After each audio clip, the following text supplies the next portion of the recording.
Donna Jo Kirkman, and this is my sister, Susie, and I care for my handicapped sister, and she has to have full-time care, and I work for Chrysler Corporation, and I'm retired from Chrysler with 35 years, and in all the 35 years I have been invested in land, and that's where most of my money has been. It's been invested in property, and some of that property is at 3004 Cathedral Caverns Highway. That's where my home is.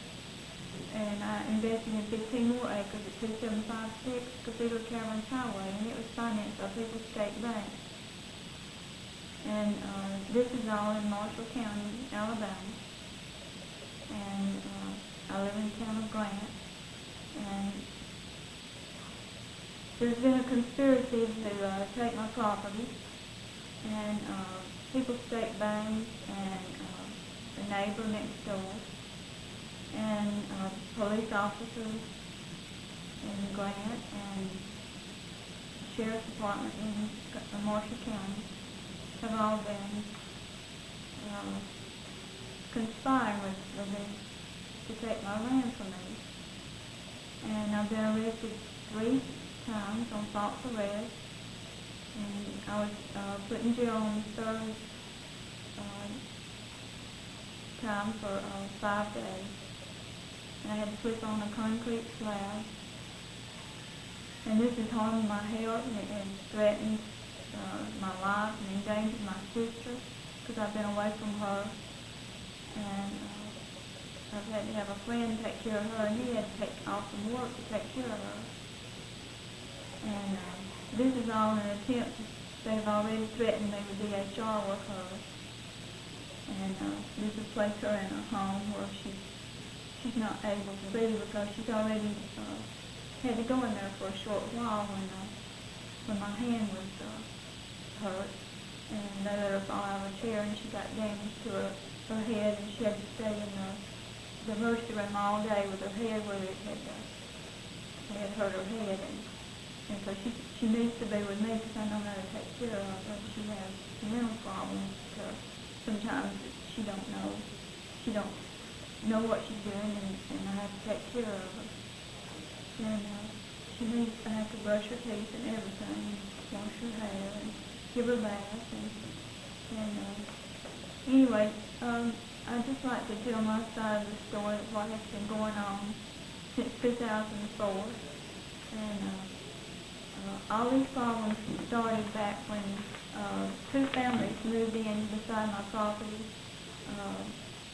Christopher Duval and his wife moved in 2004, and a police officer moved in beside my other property.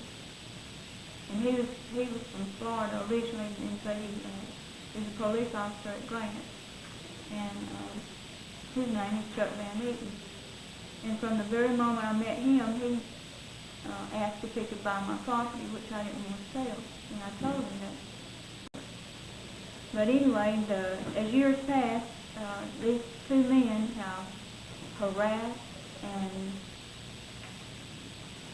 every time I go on my property, their families or one of them comes out and either starts going by where I'm at, or they send their kids out or their dogs on my property. And it's all a form of intimidation. And this Christopher Duval, he has harassed me for 7 straight years, non-stop. He is constant. And he has tore down my fences, screaming and hollering at me verbally if I'm out trying to weed eat or mow or anything. He's sitting in his driveway watching me, or coming up to the end of the driveway and sitting for hours watching me mow, or jumping up on my privacy fence and waving at me and hollering at me, and sometimes brings his whole family out and makes gestures at me. And when my mom was living, we had a garden down on the property in front of their house down there, and every time me and Mom would go out there, they would bring their chairs down there real close and make fun of us working in the garden and stuff. And so one day my mom wanted to go down to the garden, and my sister was sick, and I told her that I would take care of her while she went to the garden. And she went down there, and she didn't stay very long, but she come back and she said that they had turned the dog loose on, and her leg was bleeding, and it was ripped open where she had tried to get in my truck, and the dogs were after her.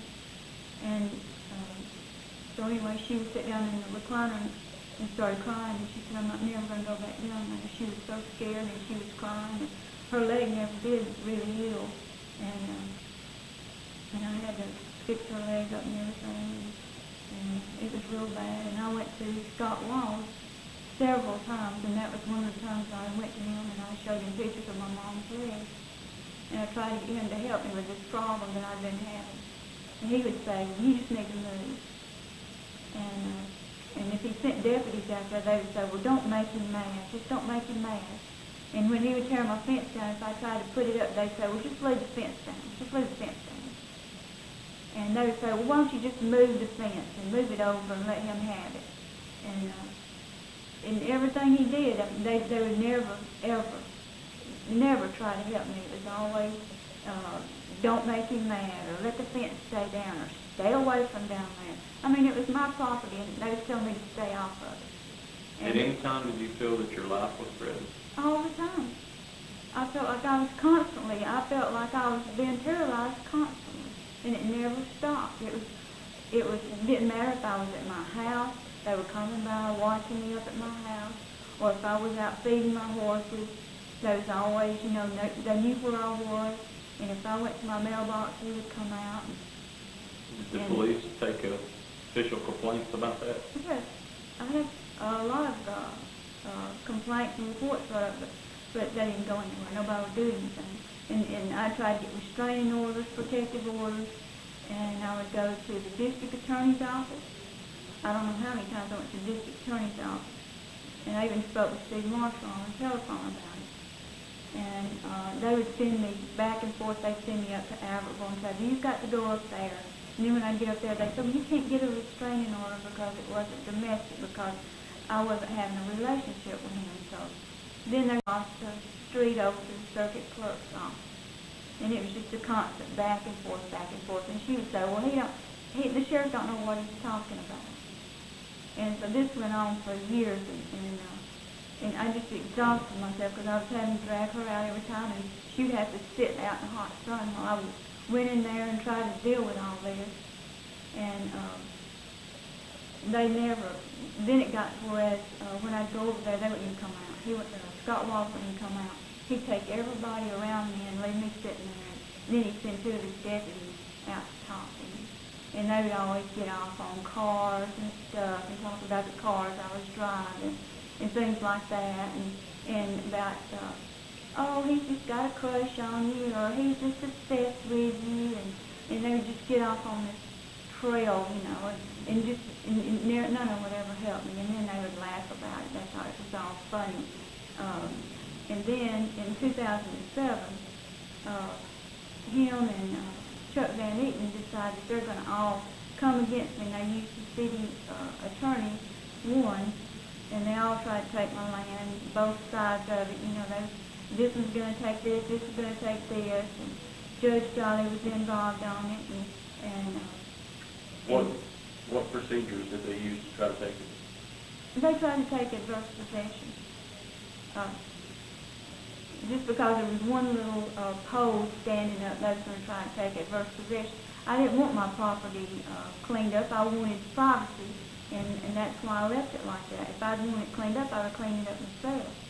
But Chuck Van Eaton went down on my property and took a bulldozer and dozed my spring and tore it all up. And then him and the Yateses owned the house where